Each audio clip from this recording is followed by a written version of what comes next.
SAW. Langsung Allah ilhamkan ke Rasulullah SAW. Tidak melalui perantara Jibril alaihissalam. Itu hadis kursi. Apa kata Allah dalam hadis kursi? Kullu amali bani Adam lahu. Semua amalan manusia itu kembali untuk dirinya. Illa shaum, kata Allah, kecuali amalan puasa. Fa innahu li wa ana ajzi bihi, kata Allah. Sesungguhnya puasa itu untukku dan aku sendiri yang akan membalasnya. Maka ulama menyebutkan ya di antara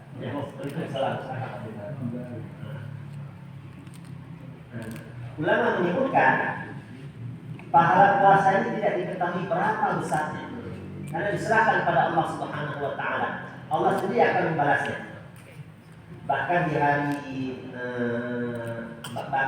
di surga nanti itu ada satu pintu, kata Nabi, yang mana pintu tersebut namanya Babur Rayyan. Ya. Pintu tersebut hanya khusus dimasukkan oleh orang-orang yang gemar berpuasa selama di dunia.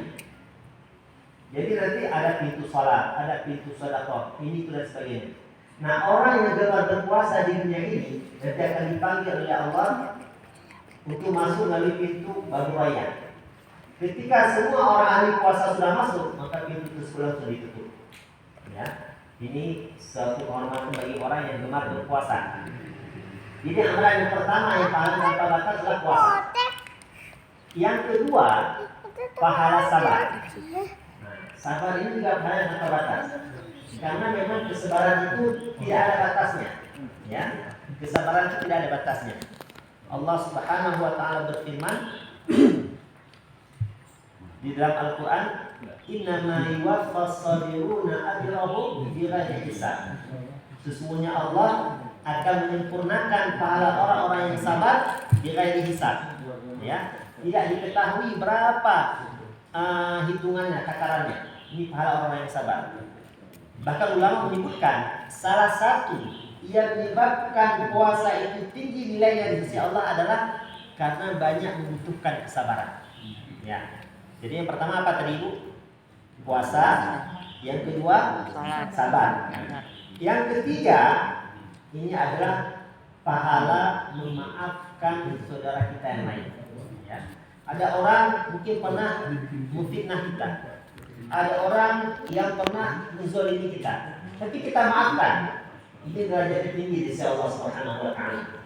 Ya. Allah berfirman dalam Al-Qur'an, "Wa man 'afa wa aslaha fajruhu 'ala Allah." Barang siapa yang memaafkan dan berbuat baik, maka pahalanya diserahkan kepada Allah. Artinya tidak diketahui berapa besar pahala tersebut. Ya, maka dari itu ulama menyebutkan ada 3 amalan yang pahalanya tanpa batas, atau hanya Allah Subhanahu wa taala yang mengetahuinya. Yang pertama pahala puasa, ya. Yang kedua pahala sabar, dan yang ketiga adalah pahala memaafkan kesalahan orang lain. Pernah suatu ketika Nabi SAW sedang buat majelis di Masjid Nabawi, dihadiri oleh sahabat-sahabatnya. Kemudian Nabi bersabda, "Ittala'a 'alaikumul an rajulun ahli jannah." Sebentar lagi akan datang di hadapan kalian salah satu calon penghuni surga. Maka para sahabat lihat ke kanan, siapa yang akan datang? Benar, tidak lama kemudian datang salah seorang sahabat dengan menenteng sandalnya, ya. Kemudian duduk di masjid Nabi sallallahu alaihi wasallam. Maka semua pandangan sahabat tertuju pada laki-laki tersebut. Apa amalan sahabat ini? Sahabatnya tidak dikenal, ya. Tidak seperti sahabatnya Abu Bakar, Umar, Utsman, Ali, kemudian Abdurrahman bin Auf, ya. Sa'ad bin Ubaidillah, Sa'ad bin Abi Waqqas. Bukan sahabat terkenal. Dia dulu di majlis Nabi, orang para sahabat penasaran, ini apa amalan orang ini? Kok bisa-bisanya ketika Nabi menyebutkan sebentar lagi akan hadir di hadapan kalian salah satu calon penghuni surga, dia yang hadir. Kemudian majelis yang buat sudah selesai majelisnya. Keesokan harinya di waktu yang sama, Nabi sedang berikan wasiat kepada para sahabat, sedang memberikan kajian kepada para sahabat, Nabi kembali bersabda, "Ittala'a 'alaikumul an rajulun min ahli jannah." Sebentar lagi akan datang di hadapan kalian laki-laki calon penghuni surga. Tidak lama kemudian muncul orang yang kemarin muncul. Kata sahabat, dia yang muncul. Sudah 2 kali Nabi menyebutkan akan datang ke hadapan kalian calon penghuni surga. Kedua kalinya orang yang sama muncul. Para sahabat tambah kagum, ini pasti amalannya luar biasa. Sampai 2 kali Nabi menyebutkan hal yang sama, kedua kalinya dia yang muncul. Ya. Kemudian kajian pun bubar. Selesai kajian, keesokan harinya Nabi sedang buat majelis sebagaimana biasanya. Kemudian Nabi bersabda lagi, itu yang ketiga kalinya, "Ittala'a 'alaikum rajulun min ahli jannah." Sebentar lagi akan hadir di hadapan kalian salah satu calon penghuni surga. Untuk yang ketiga kalinya dia yang hadir. Ya. Maka masalah tambah penasaran, ini apa amalan orang ini? Ini pasti amalannya luar biasa. Begitu majelis selesai, ada seorang sahabat itu penasaran dengan amalan laki-laki ini. Dia datang ke rumah laki-laki tersebut, dia cari di mana rumahnya, dan dia datang ke rumah laki-laki itu dan berkata, "Assalamualaikum." "Waalaikumsalam. Wahai fulan, saya ini ada masalah di keluarga. Boleh nggak saya izin menginap di rumah Anda?" Nah, tradisi orang Arab, Pak, baik zaman sekarang maupun zaman jahiliyah, itu salah satu istimewaan orang Arab, itu tradisi mereka sangat menghargai tamu, sangat memuliakan tamu. 11-12 sama dengan tradisi kita di Aceh, ya. Kita kan juga luar biasa dalam melayani tamu. Bahkan tamu itu tidak boleh pulang sebelum makan, ya. Nah, jadi orang Arab itu ketika datang tamu ingin menginap di rumahnya selama 3 hari. Nah, karena kewajiban tamu dilayani itu 3 hari. Kalau hari yang keempat sudah sunnah, tapi 3 hari itu wajib tamu dilayani. Apa kebutuhan dia harus kita penuhi, ya. Itu kewajiban melayani tamu. Udah kalau masuk hari keempat sudah sunnah, mau kita layani silakan, kalau enggak tidak masalah. Nah, itu sudah sunnah hukumnya. Nah, sahabat itu datang ke rumah orang laki-laki yang disebutkan calon penghuni surga. Tujuan dia ke rumahnya tidak lain tidak bukan ingin melihat ini amalannya apa sih, ya, amalannya apa sih. Sampai 3 kali yang disebutkan akan hadir di hadapan kalian calon penghuni surga. Ketiga kali dia yang muncul. Kemudian mulailah hari yang pertama mulai perhatikan gerak-geriknya. Kemudian ketika malam hari juga sama diperhatikan. Hari yang kedua berlalu, hari yang ketiga pun berlalu. Ternyata kesimpulan sahabat ini, dia tidak ada amalan spesial. Ya, mungkin sahabat yang datang ke rumahnya itu lebih kuat tahajudnya, mungkin lebih kuat baca Al-Qurannya, ya, lebih kuat zikirnya dan amalan-amalan lainnya. Sehingga dia mulai tidak ada amalan spesial. Karena dia tidak mendapatkan amalan spesial, akhirnya dia memberanikan diri untuk bertanya, "Wahai fulan, sebenarnya tujuan utama saya datang ke sini, menginap di sini selama 3 hari, ingin tahu apa amalan Anda sebenarnya." Soalnya, ketika kami berada di majelis Nabi Sallallahu Alaihi Wasallam, Nabi pernah menyebutkan akan datang di hadapan kami salah satu calon penghuni surga 3 hari berturut-turut. Dan ketiga harinya dan setiap harinya engkau yang muncul. Maka laki-laki tadi dengan santai mengatakan, "Wahai sahabatku, aku tidak punya amalan spesial. Engkau sudah lihat kan, sudah 3 hari berada di rumahku, tak ada amalan spesial." Nah, sahabat ini tidak percaya, enggak, pasti ada amalan yang kau sembunyikan. Tolong sampaikan kepada aku apa amalanmu. Maka lagi-lagi dia mengatakan, enggak ada. Engkau sudah lihat, sudah berapa 3 kali 24 jam di rumahku, ya. Sehingga bisa melihat apa aktivitas usahanya, tidak ada spesial. Nah, ketika sahabat ini mau pamitan, akhirnya dipanggil, ya, "Wahai sahabatku, aku tidak punya amalan spesial. Akan tetapi setiap malam sebelum aku meletakkan lambungku ke tempat tidur, sebelum aku tidur, aku berazam, aku berniat untuk memaafkan semua dosa-dosa kaum muslimin yang pernah dizalimi. Aku tidak pernah meninggalkan sedikit pun kebencian kepada kaum muslimin yang ada dalam hatiku. Setiap ada orang yang pernah dizalimi, dijelaskan, dan sebagainya, semua aku maafkan sebelum aku tidur." Maka sahabat mengatakan, mungkin inilah amalan yang menyebabkan derajat tinggi di sisi Allah Subhanahu wa taala. Sebagaimana dalam hadis tadi, faman 'afa wa aslaha fajru 'ala Allah. Barang siapa yang memaafkan kemudian berbuat baik, maka pahalanya diserahkan kepada Allah Subhanahu wa taala. Ternyata laki-laki ini amalannya adalah sebelum dia tidur, dia tidak meninggalkan sedikit pun kebencian kepada kaum muslimin. Orang-orang yang pernah menzaliminya, mencaci, mencelanya, semua dia maafkan sebelum dia tidur. Ternyata derajatnya tinggi sisi Allah Subhanahu wa taala. Ini keutamaan untuk memaafkan kesalahan dan dosa orang lain. Nah, sedangkan kita yang pernah melakukan kesalahan, kemudian kita minta maaf, ya, maka itulah sebuah keuntungan besar. Kenapa? Karena kalau kita sudah dimaafkan di dunia, maka kita tidak bisa dituntut di akhirat. Tapi selama kita belum dimaafkan di dunia, nanti orang yang pernah kita zalimi, dia bisa menuntut di mahkamah ilahi, di mahkamah di pengadilan akhirat yang sangat adil. Nabi sebutkan dalam hadis riwayat Imam Muslim. Nabi bertanya para sahabat, "Atadruna man muflis?" Tahu enggak kalian siapa orang yang bangkrut? Maka para sahabat ketika ditanya pertanyaan ini, mereka menjawab sesuai ilmu yang sampai kepada mereka.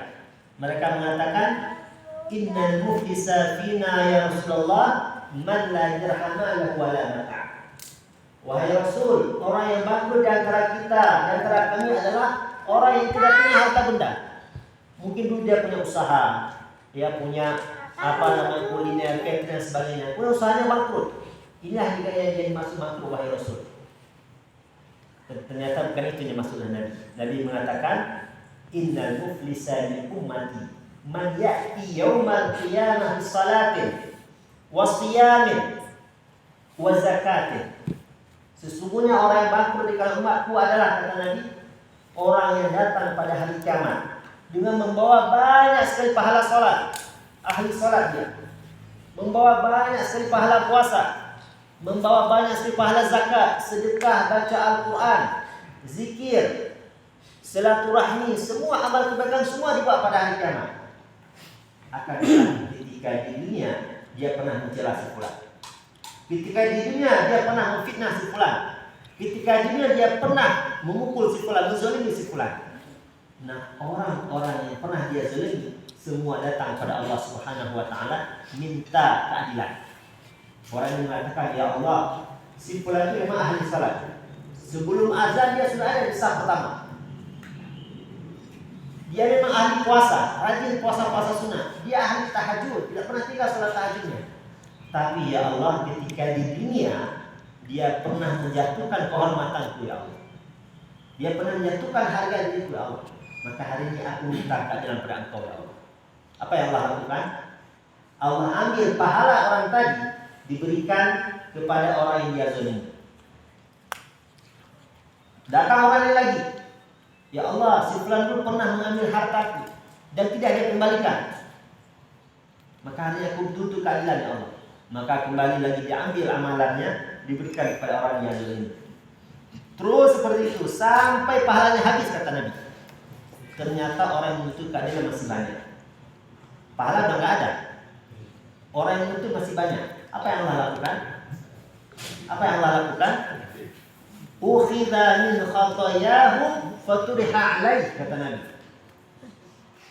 Ketika kebaikannya sudah habis, pahalanya sudah habis, maka dosa orang yang pernah dia zalimi itu diambil oleh Allah, diberikan kepada pelaku kezaliman. Ya Allah. Bayangkan, di dunia kita capek-capek beramal, ketika di akhirat jadi orang yang bangkrut. Ya. Bukan hanya bangkrut aja, tapi kita juga ikut menanggung dosa orang yang pernah kita zalimi. Ya. Makanya Imam Nawawi mengatakan bangkrut itu ada dua, kata Imam Nawawi. Yang pertama bangkrut majazi, dan yang kedua bangkrut hakiki. Bangkrut majazi adalah orang yang bangkrut di dunia. Ya, kita punya usaha di dunia, tiba-tiba kolak usaha kita karena COVID misalnya. Ya, maka begitu berakhir COVID, kita masih bisa bangkit kembali. Mungkin kita datang kepada Pak Jemaran, datang kepada Pak Syauki minta pinjam uangnya kan. Itu bisa meningkatkan kembali bisnis kita. Datang kepada Pak Jenderal, masih bisa. Ya, ketika kita di dunia. Tapi kalau kita bangkrut di akhirat, itu sudah tidak ada peluang lagi untuk beramal soleh. Ya. Ketika kita sudah berpindah alam, itu sudah tidak ada kesempatan untuk beramal soleh. Makanya hati-hati.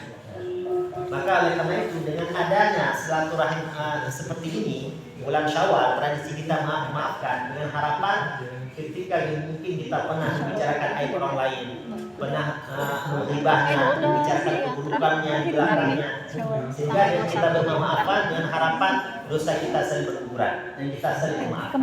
Ya, ini tradisi kita di Indonesia yang patut kita pertahankan. Ya, saling memaafkan. Makanya ada istilah kosong-kosong ya. Nah, itu ada istilah ketika kita salaman, itu istilah anak-anak milenial ya. Nah, ketika salaman udah kosong-kosong kita ya. Maksudnya saling memaafkan, ya, saling memaafkan. Ini tradisi yang pertama. Tradisi yang kedua di bulan Syawal yaitu saling silaturahmi, ya, saling silaturahmi. Berbicara tentang silaturahmi, ya, makanya saya lihat ini banyak orang tua ya. Mungkin salah satu penyebab bapak ini panjang umurnya, sehat badannya mungkin karena sering silaturahmi. Ya. Karena Nabi Shallallahu Alaihi Wasallam menyebutkan dalam hadis sahih, Nabi bersabda, "Man ahabba ayyusatalahu bi rizqihi." Barang siapa yang ingin diluaskan rezekinya, wa yusa'alahu fi umrihi, dan ingin dipanjangkan umurnya, fal yasil rahimah, hendaklah dia memperbanyak silaturahim. Hendaklah dia memperbanyak silaturahmi.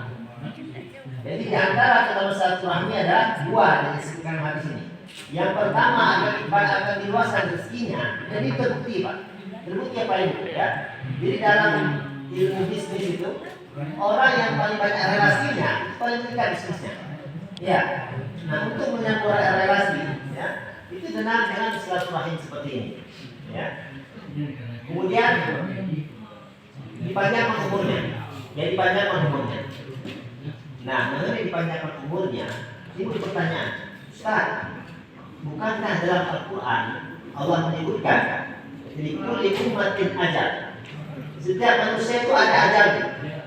Fa idza jaa ajaluhum la yastakhiruna sa'atan wa la yastaqdimun. Ketika seseorang sampai ajalnya, maka tidak bisa dimundurkan dan tidak bisa dimajukan. Ya. Tapi kenapa dalam hadis yang sahih tadi, ya, Nabi menyebutkan salah satu amalan yang bisa memanjangkan umur adalah silaturahmi. Maka seakan-akan terjadi kontradiksi antara ayat dan hadis sahih. Benar nggak Bapak? Iya. Benar ya. Ulama mengatakan, ya, takdir yang masih bisa berubah ada takdir di tangan malaikat. Jadi takdir itu ada dua kata ulama. Takdir itu ada dua. Yang pertama, takdir yang ada di tangan malaikat, buku catatan malaikat yang dievaluasi setiap tahun, ya, setiap malam dalam kepada. Yang kedua, ada takdir di lahul mahfuz. Ini hanya Allah yang tahu, malaikat aja nggak tahu. Ya, makanya yang dapat menghapus takdir, salah satu amalannya adalah silaturahmi dan doa. Yang tercatat di bukunya malaikat, si fulan akan wafat pada tahun 2020. Ya, gara-gara COVID, itu tercatat di buku malaikat. Ternyata di lahul mahfuz, ya, dia tercatat pada tahun 2020 dia akan memperbanyak silaturahmi. Sehingga Allah sampaikan kepada malaikat itu bahwa takdirnya dipanjangkan karena sudah terdapat di lahul mahfuz. Ya, sehingga tidak ada kontradiksi antara ayat Al-Quran dan hadis sahih dalam masalah ini. Ya. Kemudian Nabi Shallallahu Alaihi Wasallam juga menyebutkan ada 4 jalan pintas menuju surga. Ya, ada 4 jalan pintas menuju surga. Jadi kalau kita mau masuk surga dengan lurus, ya, tanpa ada halangan dari tangan, maka amalkan 4 hal ini. Amalkan 4 hal ini. Karena nanti ketika orang masuk surga itu macam-macam. Ada yang merasa surga, ada yang sifat kilat, ya, yang banyak terjatuh itu ketika melewati 3 zul. Itu udah perjalanan terakhir menuju surga neraka. Nah, kalau seseorang diponis menjadi penghuni neraka, maka dia akan tersungkur ke neraka. Satu orang yang ditakdirkan menjadi penghuni surga, maka dia akan berjalan sesuai amalannya. Ada orang yang jalannya pelan, ada orang yang jalannya mantap, tapi nggak apa-apa untuk sampai. Ada orang yang berlari seperti kuda, ada orang yang secepat kilat itu sudah ada di sana. Ya. Nah, cuma Nabi memberikan kisi-kisinya. Kalau kita mau masuk surga dengan selamat, ya tanpa ada hal dari tangan, maka amalkan 4 hal ini. Yang pertama kata Nabi, afsus salam. Sering-seringlah mengucapkan salam. Ya. Alhamdulillah tradisi kita di Aceh ini kita bertemu Assalamualaikum, itu apa? Ya. Ini tradisi luar biasa. Ya. Amalannya sederhana, hanya mengucapkan salam, tapi pahalanya tinggi insya Allah Subhanahu wa Ta'ala. Tapi kalau kita punya teman atau kerabat yang muslim, maka tidak disarankan untuk mengucapkan salam. Ya. Karena salam itu merupakan doa. Ketika kita mengucapkan Assalamualaikum, artinya semoga keselamatan tercurah kepada Anda. Ya. Sedangkan orang-orang muslim, mereka tidak ada keselamatan kecuali dengan mengikuti agama yang dibawa oleh Rasulullah SAW. Nah, makanya kalau kita punya tetangga kerabat yang muslim, ya sudah kita ucapkan selamat pagi. Bahkan kalau mereka mengucapkan salam, Assalamualaikum, kita menjawabnya Waalaikum saja. Tidak ada kata-kata salam. Karena bagi mereka tidak ada keselamatan kecuali dengan masuk dalam agama Islam. Ya. Jadi yang pertama, afsus salam. Ya. Para sahabat itu sangat antusias dalam menyampaikan salam. Bahkan kalau mereka berjalan, kemudian melewati satu pohon atau bangunan, ketika ketemu mereka ucapkan salam. Assalamualaikum. Saya kira seringnya para sahabat mengucapkan salam kepada sahabat yang lain. Sering berangkat. Ini yang pertama. Ringan tak amalannya? Ringan. Ini berangkat ini sudah menjadi tradisi kita. Alhamdulillah. Nah, kita di Aceh ini baikkan ketika berkumpulan di sini ataupun di Aceh kita yang pertama kita ucapkan salam, Assalamualaikum. Bahkan kalau ada orang yang bertanya tanpa mengucapkan salam, mungkin kan kita marahi. Kamu tidak sopan ya, tak ada adab. Turun dulu ucapkan salam. Itu sudah tradisi kita di Aceh. Ini yang pertama. Yang kedua, wa'at'imut ta'am. Berikanlah makan bagi miskin. Ya, kita punya tetangga yang susah hidupnya, kita berikan makan. Ya, peduli kepada sesama. Ya, ada orang yang kurang mampu, ditantar makanan, memberikan makan kepada bagi miskin. Ini yang kedua. Dan yang ketiga, wasilul arham, sambung silaturahmi. Ya, sambung silaturahmi dengan tetangga, dengan kerabat, dengan keluarga, terutama kepada orang yang punya silaturahmi. Saya kita punya saudara, ya, punya keluarga. Dulu ketika orang tua meninggal, sempat terjadi cekcok dalam pemilihan harta warisan. Ya, sempat dari cekcok dalam pemilihan harta warisan. Sehingga sudah tidak komunikasi dalam waktu yang cukup lama. Maka kalau kita mulai dulu bentuknya musyawarah, ini luar biasa pahalanya. Nanti akhirnya akan susulan dan mulus. Ya, menyambung silaturahim, penyambitian. Dan yang keempat kata Nabi, wasallu wan nasu niyam. Salatlah di malam hari ketika manusia sedang tidur pulas, salat tahajud. Ya, salat tahajud. Jadi salat malam itu Bapak Ibu sekalian tidak perlu banyak. Yang penting istiqomah.